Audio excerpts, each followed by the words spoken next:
Bismillah, Assalamualaikum warahmatullahi wabarakatuh. Alhamdulillahi mujibu da'wat, al-qail fi muhkamil ayatil bainat, walikulli wijhatun huwa muwalliha fastabiqul khairat. Wassalatu wassalamu ala sayyidi sadat sayyidina Muhammadin khairul bariyat wa ala alihi zawil fadli wal karamat, amma ba'd. Ya, jadi selamat datang di channel YouTube Anggun Ihsan. Jadi kali ini kita kedatangan salah satu penulis hebat dari Sulawesi Tengah, yaitu Kanda Ito Murtada, dengan buku terbaru yaitu Pos Ideologi, sehimpun esai tentang Islam, tokoh dan negara.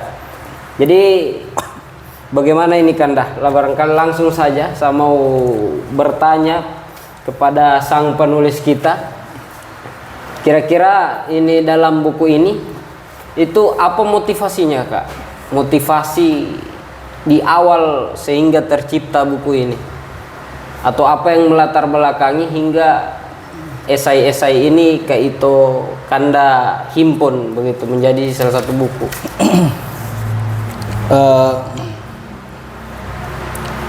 Jadi kita berangkat dari satu kesadaran bahwa pada dasarnya setiap manusia diberi Allah Subhanahu wa taala anugerah, yakni kemampuan untuk menulis. Ini adalah fitrah manusia atau kemampuan dasar yang sudah dimiliki oleh manusia sejak ia lahir. Walaupun tentu saja ketika kita masih bayi, ketika kita baru dilahirkan, kemampuan pertama yang kita peroleh adalah kemampuan verbal atau menutur, menyampaikan kata-kata. Pada seorang bayi perlahan-lahan itu kemudian ia kembangkan. Nah, pada level kemampuan selanjutnya kita kemudian bisa memaksimalkan potensi menulis kita yang sudah ada dalam diri kita. Nah, tetapi kan kemudian problemnya tidak semua kita itu menjelma menjadi penulis yang baik. Yang pertama, sebagaimana juga saya ungkap dalam prakata buku ini, tidak semua dari kita itu ditakdirkan hidup dalam lingkungan intelektual yang memadai, hidup dalam lingkungan akademik yang memungkinkan kita bisa mengeksplor, bisa mengembangkan kemampuan kita dalam menulis. Yang kedua, harus kita sadari bahwa kemampuan menulis, ya, kalau kita merujuk kepada apa yang disampaikan oleh Muhammad Fauzil Azim, hanya 1% saja dari kemampuan menulis kita itu diturunkan secara genetik. Artinya kalau orang tua kita penulis, bapak ibu kita penulis, maka kemampuan itu 1% diwariskan kepada anaknya. Tetapi 99% dari kemampuan menulis kita itu adalah upaya yang tiada henti, latihan yang sungguh-sungguh, proses penempaan yang tak kenal lelah. Nah, atas dasar inilah kemudian saya merasa penting untuk berusaha agar apa-apa saja yang saya gelisahkan dalam kehidupan ini dalam menghadapi realitas sosial untuk kemudian saya artikulasikan dalam bahasa tulisan. Jadi motivasinya sederhana saja. Yang pertama bahwa kita bisa mengembangkan skill, kemampuan kita dalam menulis secara terus menerus. Yang kedua, saya kira memang pada dasarnya setiap kita ini, ya, karena memang sejatinya kita adalah makhluk sosial yang tidak bisa hidup secara individual, yang harus berinteraksi dengan lingkungan sosial yang melingkupi kita. Nah, kegelisahan-kegelisahan yang muncul terhadap realitas sosial itu yang mendorong saya untuk meresponnya. Ya, anggaplah sebagai respon intelektual terhadap situasi sosial yang ada, tidak lebih dari itu. Jadi itu saja. Ya, kira-kira motivasinya demikian, itu yang melatari. Jadi kemudian kan ini secara keseluruhan, ketika orang baca buku post ideologi ini, kira-kira apa yang ingin disampaikan Kanda kepada para pembaca? Di banyak kesempatan saya selalu menyampaikan bahwa paling tidak ada 3 spektrum pemikiran, atau ada 3 perihal yang itu berkaitan dengan Islam yang selalu menjadi titik keprihatinan saya. Yang pertama berkaitan dengan Islam sebagai agama, Islam sebagai value dalam konteks kehidupan sosial. Dengan kata lain, ada mimpi yang saya mimpi yang saya hendak gapai berkenaan dengan bagaimana menjadikan Islam sebagai basis kemajuan sosial.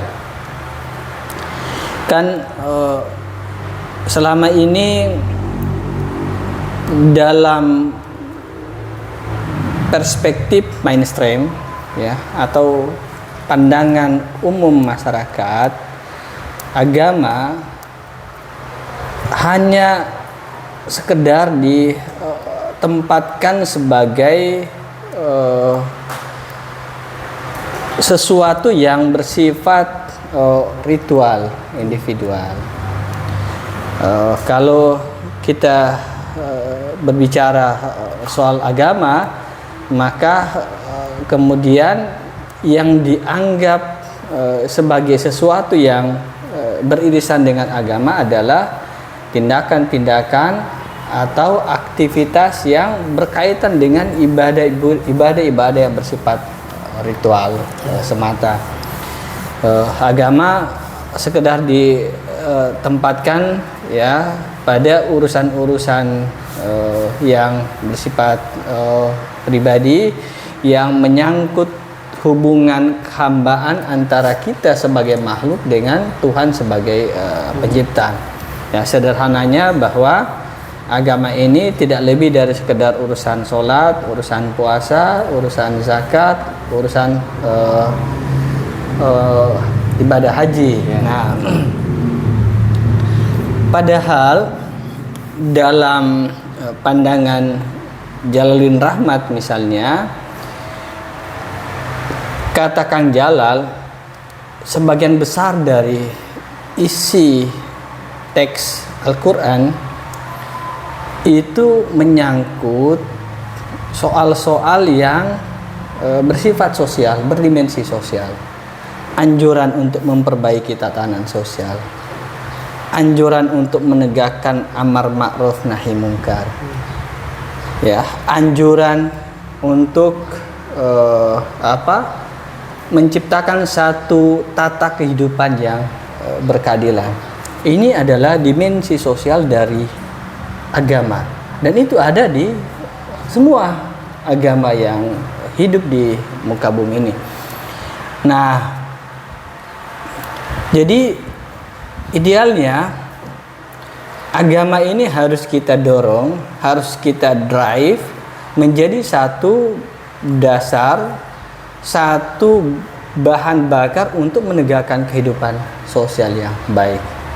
Ini satu hal yang selama ini saya gelisahkan.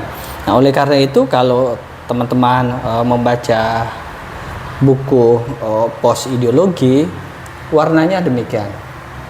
Ada keinginan, ada cita-cita untuk menjadikan Islam ini sebagai satu agama yang progresif, satu agama yang bisa mendevelop peradaban atau kehidupan yang baik. Itu yang pertama, spektrum pertama. Yang kedua, ada juga keprihatinan yang selama ini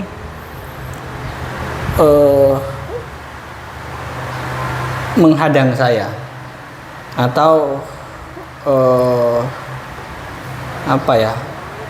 senantiasa muncul sebagai sesuatu yang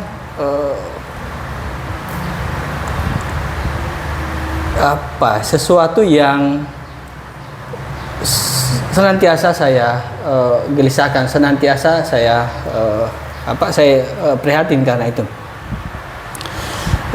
Kegelisahan itu berkenaan dengan bagaimana tindak kekerasan masih menjadi satu cara yang sering digunakan oleh para penganut agama dalam menghadapi realitas perbedaan.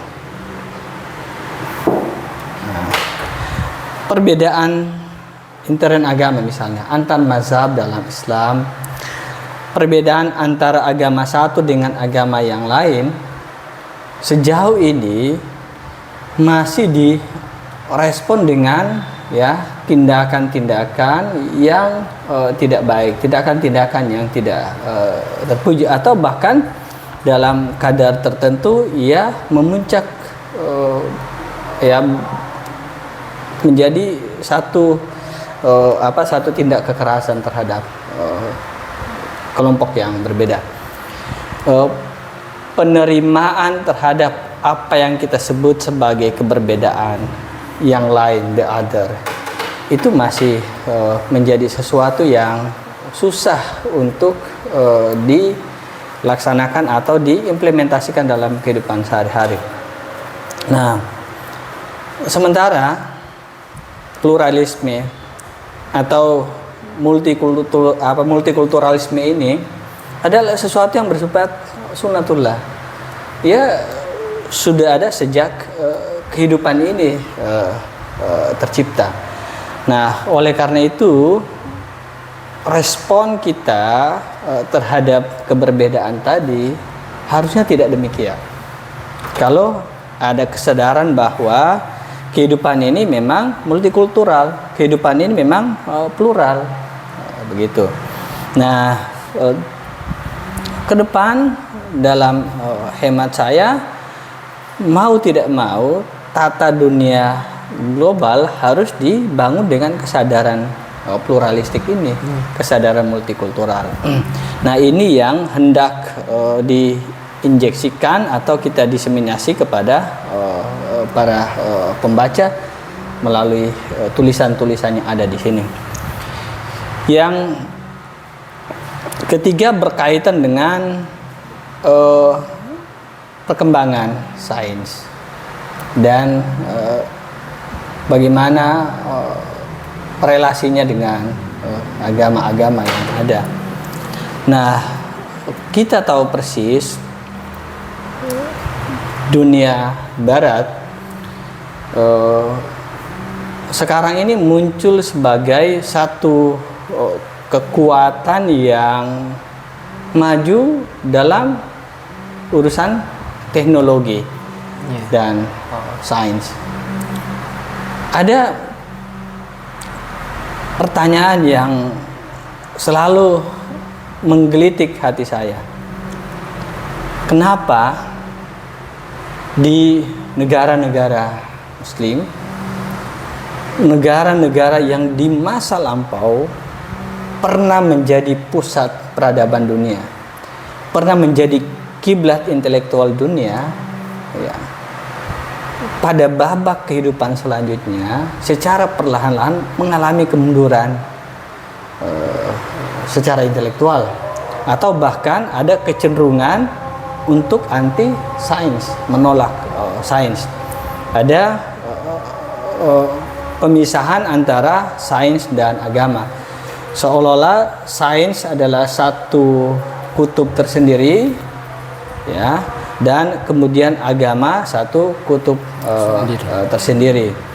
Dan kita kemudian berpandangan bahwa memang kita ditakdirkan sebagai umat yang religius, umat yang beriman kepada Allah Subhanahu wa taala, sementara mereka memang diberi kemampuan penguasaan teknologi yang maju.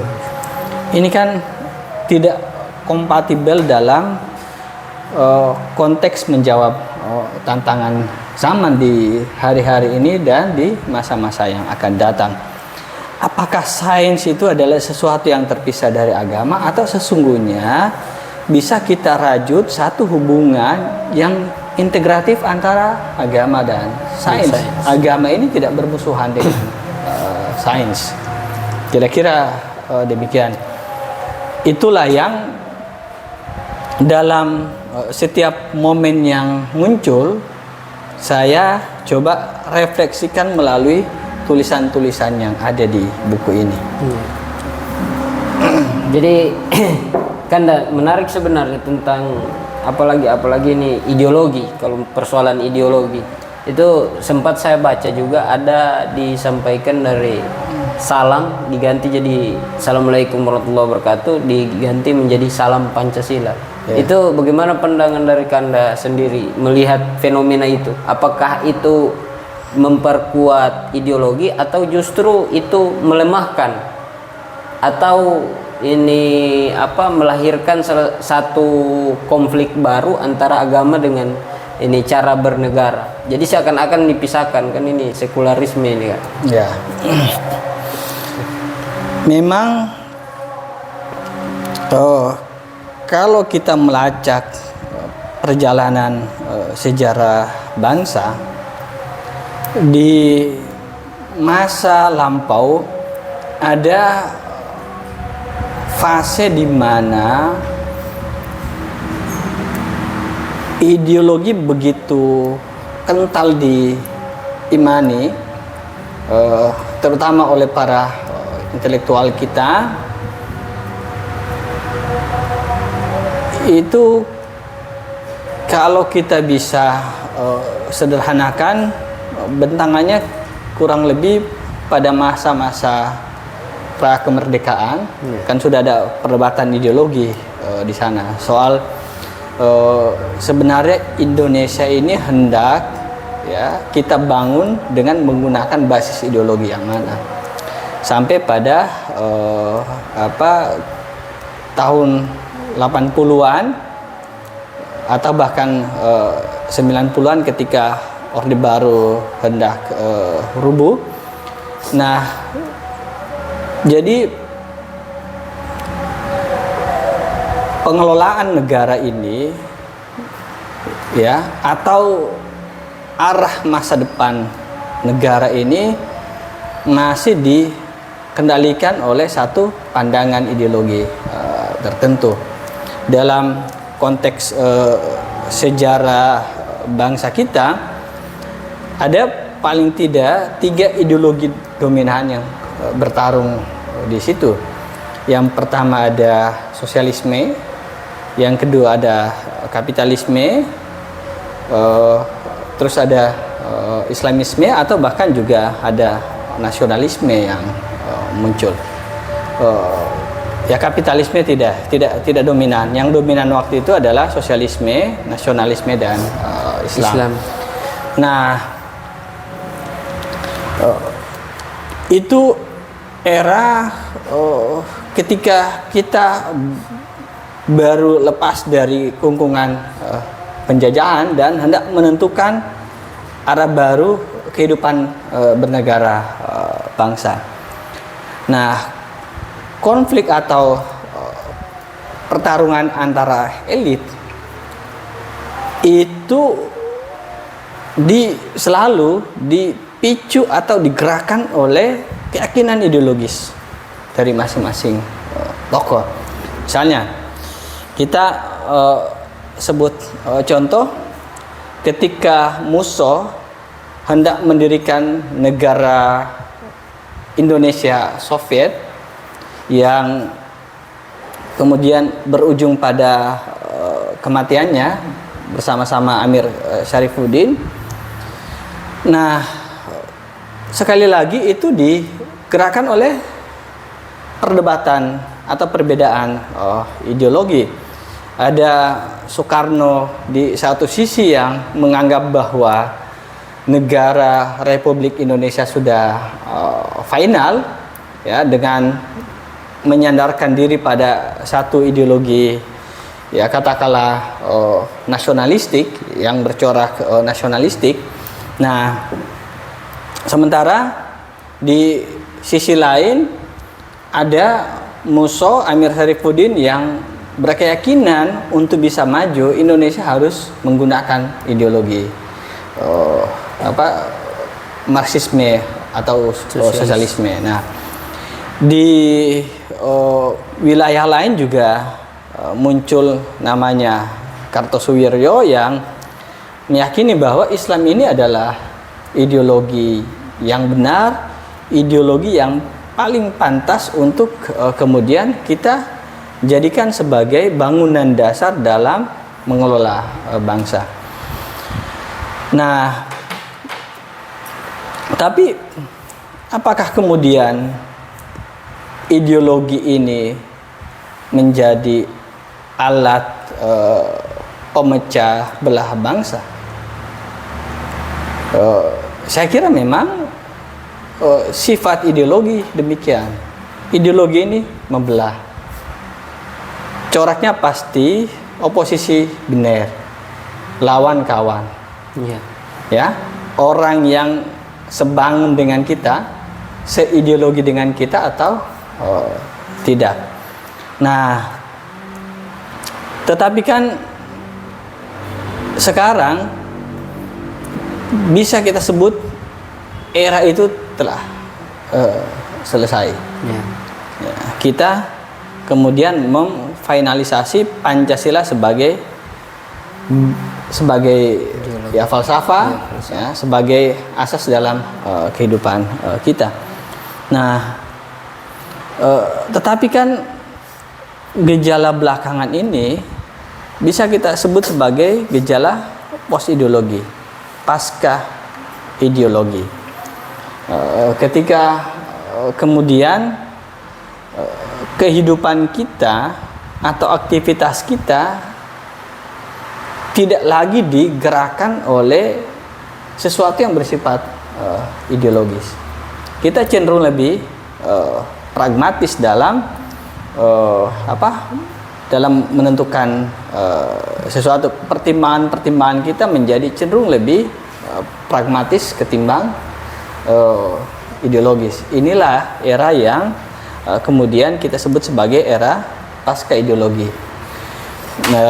Ketika ideologi mengalami kematian, ideologi tidak laku lagi kita jajakan, kita jual kemana-mana, dan kemudian berganti dengan hal-hal ya atau perdebatan yang sifatnya lebih pragmatis. Sebagai contoh, mari kita ambil case yang terjadi di kalangan para mahasiswa hari ini. Kan tidak ada lagi mereka bicara tentang tatanan dunia global ini, idealnya seperti apa? Apakah kita akan membangun tatanan dunia global ini dengan ideologi sosialisme, kapitalisme, nasionalisme, atau Islamisme? Tidak. Orang sudah bicara lebih pragmatis. Inilah yang saya maksudkan sebagai era pasca ideologi. Ketika ideologi tidak laku lagi dijual, atau ideologi tidak menjadi satu satu alternatif yang dipakai dalam menjawab problem-problem kehidupan sosial. Nah, tetapi fakta ini kan terjadi, realitas ini muncul. Bagaimana kita merespon era yang kita definisikan sebagai era post ideologi ini? Di sini saya mengajukan ilmu atau sains sebagai alternatif dalam menjawab problem-problem sosial yang terjadi. Kan misalnya secara sederhana, ada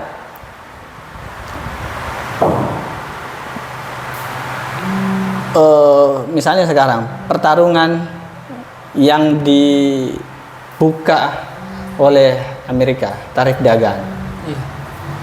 Kan kita mau merespon seperti apa kebijakan politik ekonomi yang dikeluarkan oleh Amerika ini? Kan tidak mungkin kita sekedar menyatakan bahwa ini kita tolak, ini tidak baik, ini kafir, negara Amerika, negara non-muslim dan sebagainya. Kan harus ada kebijakan ekonomi yang tepat yang kita telurkan, yang kita rumuskan sebagai cara untuk merespon perang dagang yang yang dipacak oleh Amerika. Nah, kira-kira demikian. Sederhananya saya hendak menjadikan sains atau ilmu sebagai basis dalam menjawab problem-problem sosial yang ada. Iya. Jadi kan ini lagi. Ini judul buku kan post ideologi. Jadi post ideologi ini kan sebenarnya ini dalam buku ini satu esai. Itu kenapa memilih untuk jadikan judul buku post ideologi? Ya tadi itu semangatnya. Bagaimana harus utamakan ilmu atau pengetahuan sebagai alternatif dalam menjawab masalah-masalah sosial, sosial kebangsaan, sosial kemasyarakatan, atau dalam konteks global. Nah, ini saya kira yang sejauh ini belum hadir pada diri umat Islam. Di tahun 90-an salah satu sosiolog, salah satu sejarawan, Prof. Kunto Wijoyo mengintrodusir satu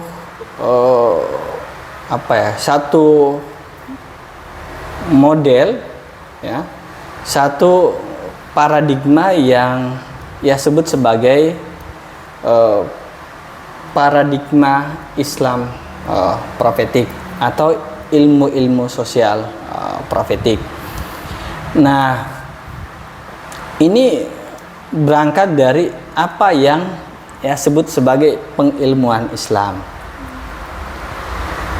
Dulu kan secara metodologis para intelektual kita, para cendekiawan kita terbagi dalam dua pandangan dalam merespon relasi antara Islam dan sains. Kira-kira bagaimana kita meletakkan hubungan sains dengan agama? Atau kalau kemudian sains dan agama ini bisa diintegrasikan, bisa dirajut dalam satu hubungan yang bersifat integralistik, nah kita mau mengambil metode yang mana? Secara metodologis bagaimana? Apakah Islamisasi sains yang dulu kencang sekali kita dengar, misalnya ada semangat Islamisasi yang muncul di balik munculnya atau di balik kehadiran bank-bank syariah sebagai antitesa terhadap bank-bank yang bersifat konvensional, bank-bank konvensional yang ada. Ada semangat untuk menghadirkan satu model atau sistem perbankan yang Islami. Itu dianggap sebagai Islamisasi terhadap lembaga perbankan. Nah, kata Kunto Wijoyo, sains itu tidak bisa dipagari oleh satu agama tertentu. Sains itu tidak bisa disandarkan pada satu keyakinan religius tertentu, karena sains itu menabrak tembok-tembok pembatas agama. Sains melampaui agama-agama yang ada. Ia bersifat universal. Kan namanya, ya kalau misalnya kita bicara dalam ilmu kedokteran, ketika kita hendak mengobati satu penyakit, ya, kita tidak butuh agama tertentu untuk kemudian bisa melakukan tindakan terhadap penyakit, atau ketika melakukan diagnosa terhadap penyakit itu. Misalnya ini karena agamanya Islam maka diagnosanya demikian, kan tidak. Ini bisa berlaku seseorang mau Islam, mau Kristen, mau Hindu, mau Buddha, ketika kemudian dia menderita satu penyakit, misalnya sakit kepala, maka resepnya satu, obat sakit kepala. Nah, jangkauan sains atau ilmu itu melampaui agama-agama yang ada. Dia tidak bisa disandarkan pada agama-agama tertentu. Nah, oleh karena itu, kata Kunto Wijoyo, harusnya yang kita laksanakan adalah melakukan objektifikasi, membreakdown agama sebagai ideologi, agama sebagai doktrin, agama sebagai dogma, menjadi ilmu yang kemudian itu bisa digunakan atau bisa diaplikasikan dalam berbagai bidang kehidupan manusia. Oleh karena itu, kata Kunto Wijoyo, tidak perlu ada namanya bank syariah, tidak perlu ada namanya negara syariah, tidak perlu ada macam-macam lah yang ada embel-embel syariah, tidak perlu. Ya, itu kan yang Pak Kunto Wijoyo tulis dalam buku, ya banyak buku ya, Muslim Tanpa Masjid, terus kemudian Islam sebagai Islam atau agama sebagai ilmu, banyak. Nah, kegelisahan inilah yang sebenarnya mendasari atau terrefleksi dalam berbagai tulisan yang muncul di buku ini. Jadi mungkin demikian. Iya, jadi sudah panjang lebar tadi ini kan. Saya mau tanya satu, saya lihat menarik tadi ini dari kutipan buku ini. Ya.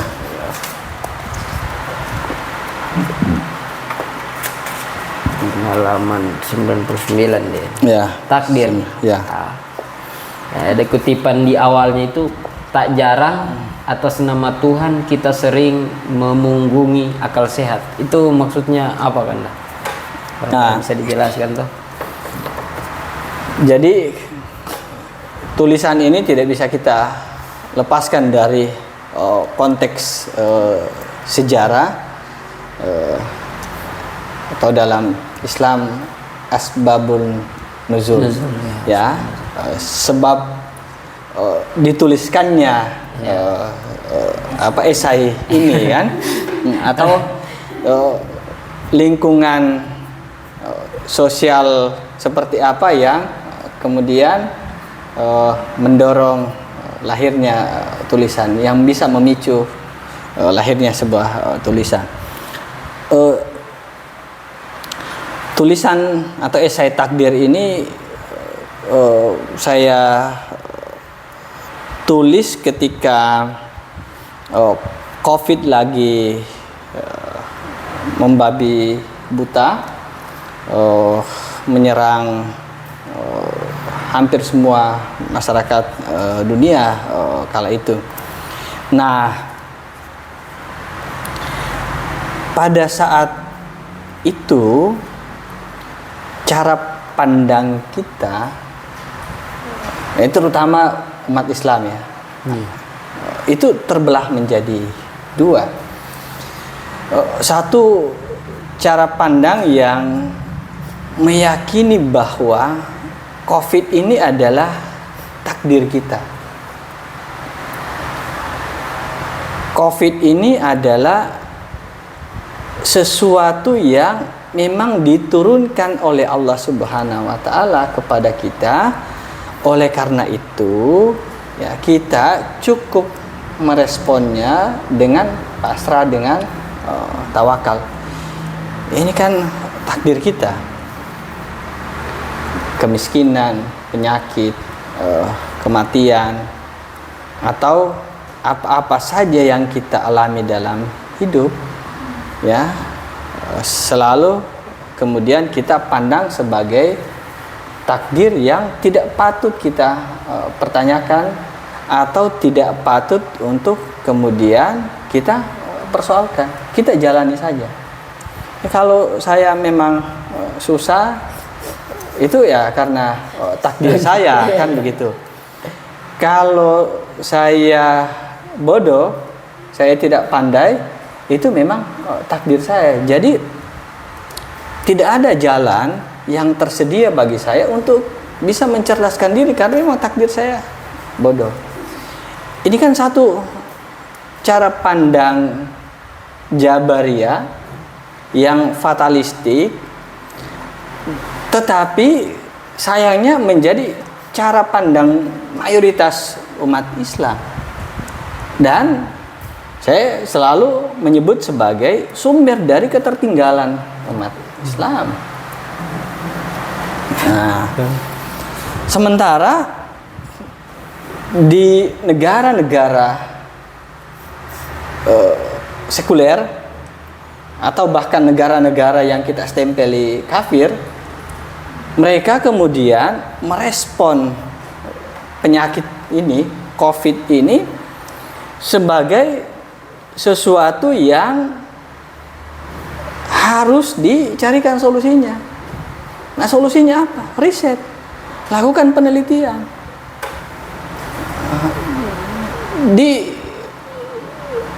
Dilacak riwayat penyakit yang sejenis di masa-masa lampau.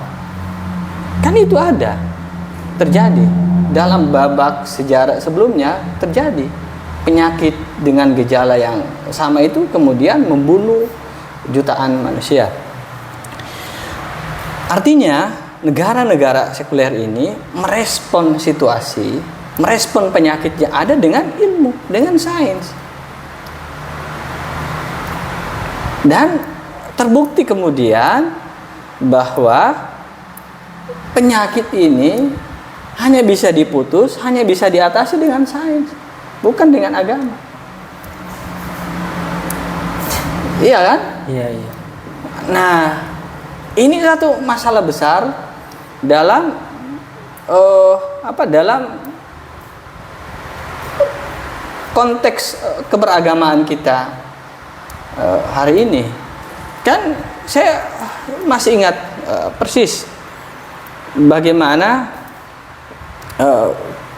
kita atau sebagian umat Islam menolak kebijakan pemerintah dalam beberapa hal, misalnya menggunakan masker. Padahal masker ini bisa menjadi salah satu alat untuk memutus mata rantai penyebaran COVID. Atau pemerintah juga melakukan pelarangan terhadap umat Islam atau agama manapun, umat penganut agama manapun, untuk melaksanakan ibadah secara berjamaah, karena itu juga menjadi salah satu cara untuk memutus mata rantai. Tapi kan kemudian kita melawan itu. Kita menganggap bahwa bahwa negara ini melanggar hak asasi manusia.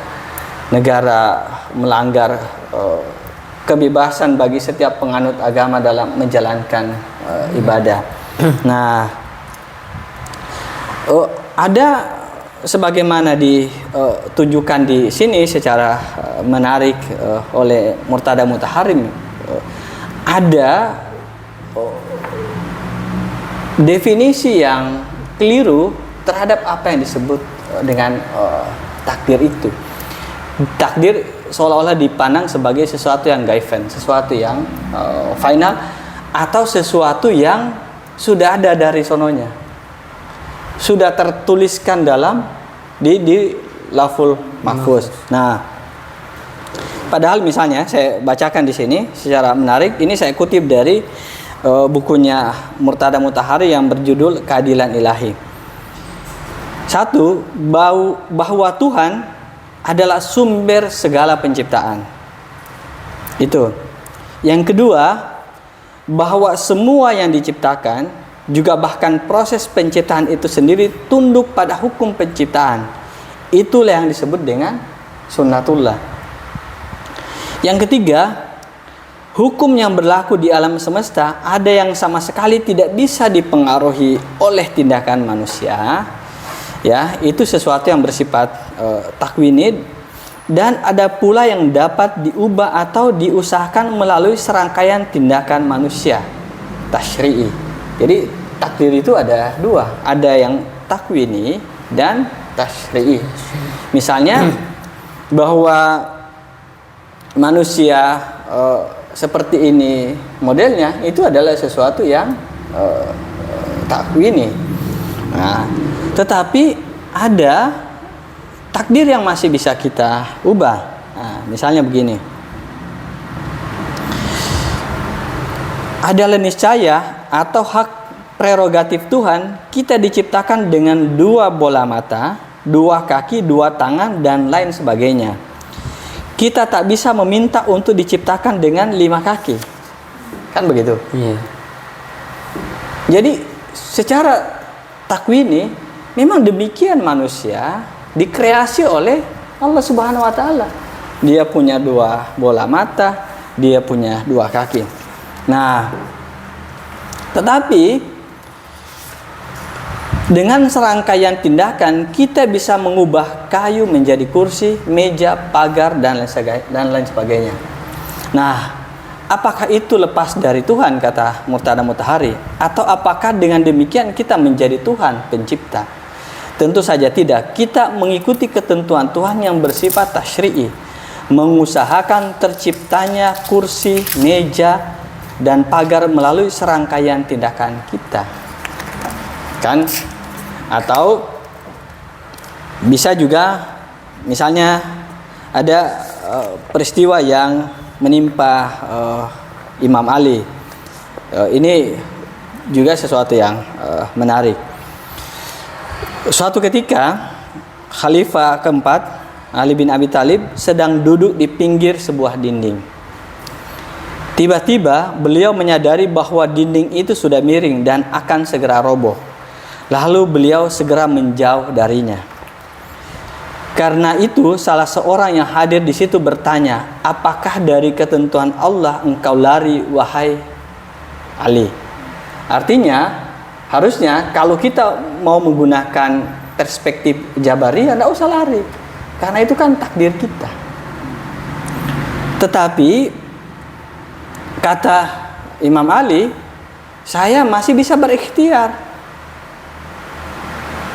Saya bisa berikhtiar, saya masih bisa menghindari. Saya masih bisa menghindari sehingga kemudian saya tidak tertimpa dinding pagar tadi. Nah, apakah upaya ikhtiar saya untuk menghindari itu bukanlah takdir? Atau mari kita ambil contoh yang lebih sederhana.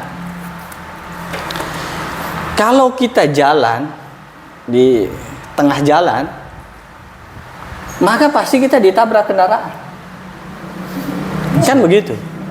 Itu sunatullah, kan? Kalau kita sakit ya harus diobati oleh dokter, sunatullahnya demikian. Nah, tetapi itu kan dalam konteks tertentu kita pandang sebagai takdir. Ya sudah, saya ditabrak oleh kendaraan, ya padahal salah. Anda jalan di tengah jalan. Apakah kemudian ketika ia berjalan di pinggir, ya, terus kemudian tidak ditabrak oleh kendaraan, itu bukan takdir? Jadi dalam konteks tertentu manusia diberi oleh Allah Subhanahu wa taala apa yang disebut sebagai free choice, kebebasan untuk memilih, sama free will, kebebasan untuk berkehendak. Tidak ada sesuatu yang sudah bersifat, ya memang ya harus dipilah. Ada yang given, ada yang memang tidak bisa diubah-ubah lagi. Nah, seperti tadi contohnya, tapi ada yang bisa diubah. Nah, proses kreasi inilah yang kemudian memungkinkan manusia bisa terbebas dari penyakit, terbebas dari serangan COVID tadi. Dengan kata lain, kebijakan pemerintah untuk memaksa orang menggunakan masker, melarang orang-orang sementara waktu untuk melaksanakan ibadah di masjid, di gereja, di pura dan lain sebagainya, itu adalah upaya untuk memutus mata rantai penyebaran COVID. Itu yang saya gelisahkan. Kan, oh ya kalau saya mau mati juga ya mati kan, mau dimanapun pasti mati. Nah, padahal ini penyakit dan bisa diatasi. Nah, solusinya apa? Solusi itu ya, protokol kesehatan dijalankan. Itu juga takdir. Ketika kita terbebas dari penyakit karena mengikuti protokol kesehatan yang ditetapkan oleh pemerintah, itu juga adalah takdir yang kita jalani. Nah, dalam konteks inilah tulisan itu lahir. Jadi saya merasa prihatin sekali. Ya sudahlah, kalau ini memang ketentuan dari Allah Subhanahu wa taala, atau lebih sial lagi ada yang menganggap bahwa ini adalah tentara utusan Allah, ya, untuk memilah orang-orang yang beriman dan orang-orang yang tidak beriman, atau untuk menguji keimanan kita. Padahal penyakit ini sekali lagi bisa diatasi. Memang ada sunatullah di mana ketika kemudian kita melakukan tindakan tertentu, ya, itu bisa memicu munculnya satu penyakit. Nah, tetapi kan penyakit ini juga bisa dihindari. Nah, jadi kira-kira demikian. Jadi memang banyak orang yang menyampaikan kehendak bahwa takdir itu sesuatu yang tidak bisa dihindari begitu. Memang begitu banyak perspektif orang mengatakan bahwa kalau takdir itu tidak bisa dihindari. Jadi buku ini mau menjawab bahwa ada hal-hal yang bisa dihindari begitu. Takdir ada yang kita bisa ikhtiar begitu. Nah, jadi teman-teman begitu. Betapa fatalnya. Misalnya bahwa matahari itu terbit dari timur dan tenggelam dari barat, itu sesuatu yang gaiban, sesuatu yang final. Itu yang betul-betul tidak bisa lagi. Tidak bisa kan, kalau dalam doktrin Islam kalau matahari terbit dari barat ya kiamat kan. Iya kan? Iya betul. Atau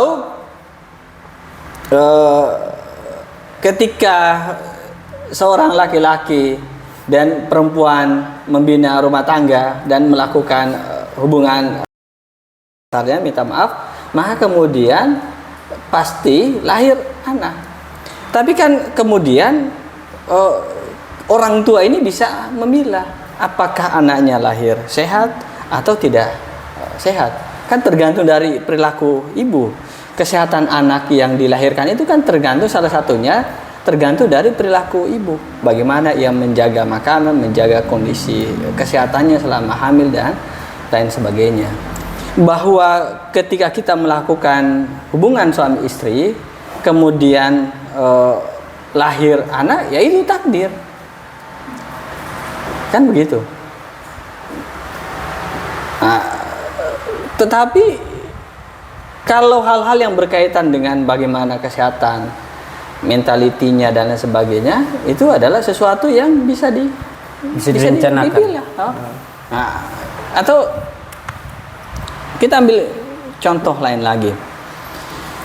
Ya, ada asumsi yang melekat dalam diri kita bahwa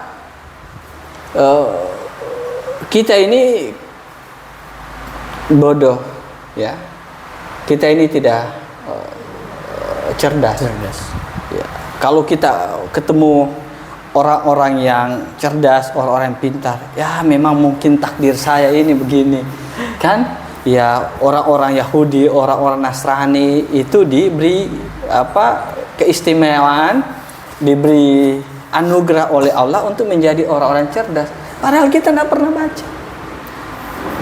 Kitalah yang kemudian memilih kita menjadi bodoh atau kita menjadi pintar, dan itu takdir. Ketika kita menjadi cerdas melalui rangkaian perjuangan yang tiada henti, ya, aktivitas belajar yang berdarah-darah, dan oleh karena itu kita menjadi pintar karenanya, itu adalah takdir kita. Kan pilihan itu. Iya. Ya kan? Coba. Iya. Jadi menarik memang ini buku ini Kanda, untuk dibaca.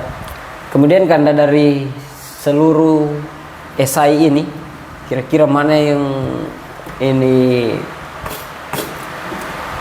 kan semuanya punya latar belakang kan ini, sehingga Kanda bisa tulis itu kayak takdir tadi, persoalan COVID. Kira-kira judul mana yang paling berkesan atau yang paling ini yang sebenarnya yang luar biasa ini, dan punya sejarah yang dalam begitu. Ya. Kalau yang betul-betul berkesan lah. Ya, betul-betul